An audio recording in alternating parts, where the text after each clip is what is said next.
Halo Ibu dan Bapak Guru, pernahkah menemukan kendala saat mengajar? Ketika materi diberikan, rasanya peserta didik sudah paham. Namun di pertemuan berikutnya, peserta didik lupa dengan materi yang sudah diberikan. Nah, bisa jadi ini karena mereka belum memahami dan memaknai materi yang diberikan sebelumnya. Sehingga, apa yang diketahui pada materi sebelumnya lebih cepat hilang. Terkadang kita lupa bahwa mengingat itu belum tentu memahami. Sebagai guru, terkadang kita perlu menggunakan aneka strategi untuk membangun pemahaman peserta didik, apalagi yang tujuannya untuk mengembangkan pengetahuan mereka. Apakah Ibu dan Bapak Guru masih mengingat tentang video sebelumnya, yaitu mengetahui, nalar, dan menerapkan? Kira-kira, apakah Ibu dan Bapak Guru sudah mulai terpikir strategi agar peserta didik sampai ke tahap nalar dalam mengenal numerasi? Numerasi dalam bentuk angka yang kita kenal saat ini adalah sesuatu yang abstrak bagi peserta didik. Peserta didik memerlukan pijakan awal. Strategi yang dapat dilakukan salah satunya adalah mengenal hal yang konkret pada mereka. Strategi ini dirasa cukup mampu untuk mengembangkan kompetensi peserta didik dalam numerasi karena membantu peserta didik mulai dari mengetahui dengan benda konkret, menerapkan dengan bantuan gambar, hingga akhirnya menalar dengan simbol-simbol angka yang lebih abstrak. Pada fase konkret, peserta didik bisa menggunakan aneka objek atau media yang bisa ia sentuh dan gunakan untuk merepresentasikan pemikirannya. Contohnya, kita bisa gunakan balok, manik-manik, batu, ataupun aneka benda lainnya yang bisa digunakan sebagai media. Pada fase ini diharapkan peserta didik memperoleh pemahaman konseptual dan mempraktikkan strategi berpikir mereka. Peserta didik dapat belajar melalui pencernaan indera. Salah satu bentuknya, peserta didik bisa menggunakan balok untuk mewakili 23 ditambah 15. Fase berikutnya yaitu dengan gambar. Dari fase ini diharapkan peserta didik sudah mampu untuk merepresentasikan objek-objek sebelumnya ke dalam sebuah gambar. Fase ini menjadi jembatan berpikir peserta didik untuk berpikir abstrak. Hingga akhirnya di fase abstrak, peserta didik sudah mampu menggunakan angka dan aneka simbol dalam memecahkan masalah.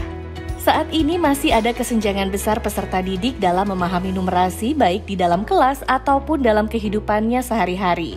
Salah satu yang menjadi kendala adalah kurangnya fokus pada pembelajaran dengan media yang konkret.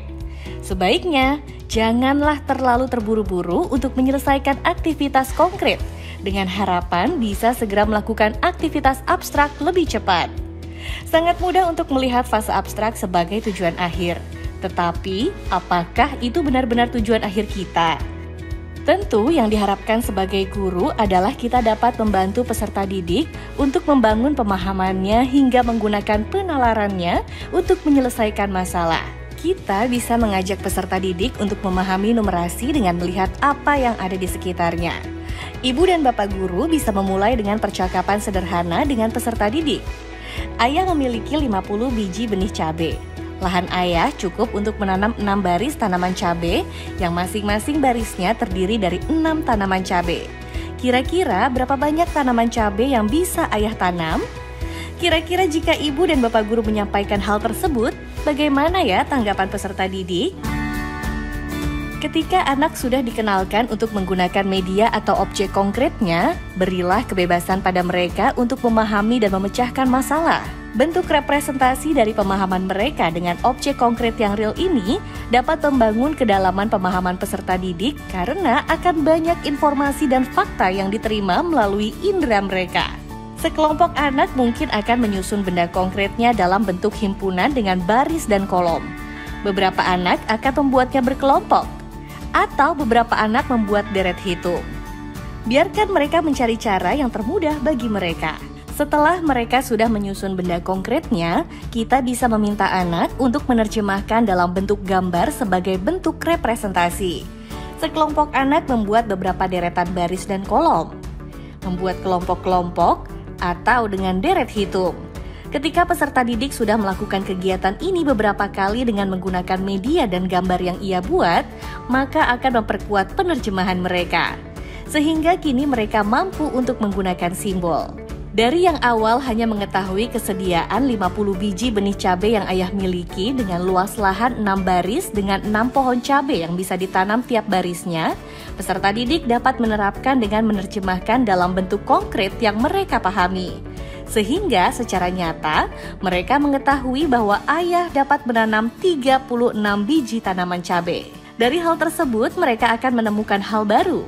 Berdasarkan penalaran mereka bahwa dengan hanya menanam 36 biji tanaman cabai, akan tersisa 14 biji yang sebenarnya ayah bisa tanam.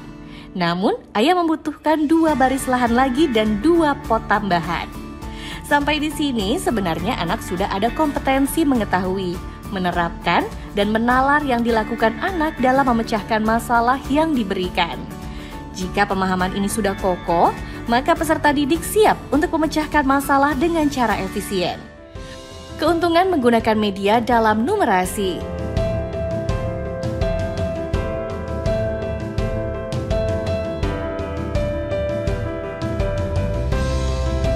Bagaimana penerapannya dalam pelajaran di kelas? Pada pelajaran seni budaya dan prakarya, kita juga bisa menerapkan pendekatan konkret ke abstrak yang menguatkan kemampuan numerasi anak. Misal, anak sedang melakukan kegiatan pembuatan karya tie-dye. Prosedur dan instruksi pembuatan bisa diberikan sedemikian sehingga mereka perlu melakukan konversi satuan dari jumlah bahan yang diperlukan untuk membuat tie-dye tersebut. Kegiatan lain yang bisa lebih sering lagi, misalnya pada pelajaran fisika. Anak-anak bisa diajak mengamati wahana-wahana yang ada di sebuah taman rekreasi. Peserta didik bisa diajak mengamati wahana halilintar, misalnya mulai dari jumlah kursinya, panjang relnya, bahkan mungkin beratnya. Mengetahui hal-hal berikut dapat mereka terapkan untuk mengetahui energi potensial wahana halilintar, energi kinetik, bahkan gaya sentrifugal yang dibutuhkan oleh wahana agar bisa bergerak melalui lintasan memutar tanpa jatuh. Bagaimana Ibu dan Bapak Guru? Ternyata mengenalkan numerasi pada peserta didik bisa sangat menyenangkan. Pada praktiknya, kita bisa mengajak peserta didik mengamati lingkungan sekitarnya. Dari barisan tempat duduk dan meja ini, peserta didik bisa melakukan operasi bilangan untuk mengetahui kapasitas restoran. Dari barisan orang mengantri, peserta didik bisa memperkirakan estimasi waktu yang dibutuhkan seseorang untuk mendapatkan pesanan yang mereka inginkan. Melihat jumlah tagihan mereka dapat menjumlahkan berapa total yang harus dibayarkan dari makanan yang mereka pesan. Jika makanannya bersama dengan teman-teman, mereka harus tahu bagaimana membaginya secara sama rata. Wah, menyenangkan bukan? Jika anak sudah bisa memvisualkan dalam pikirannya, memahami konsepnya, maka ia pun siap untuk memecahkan masalah. Semangat selalu Ibu dan Bapak Guru hebat!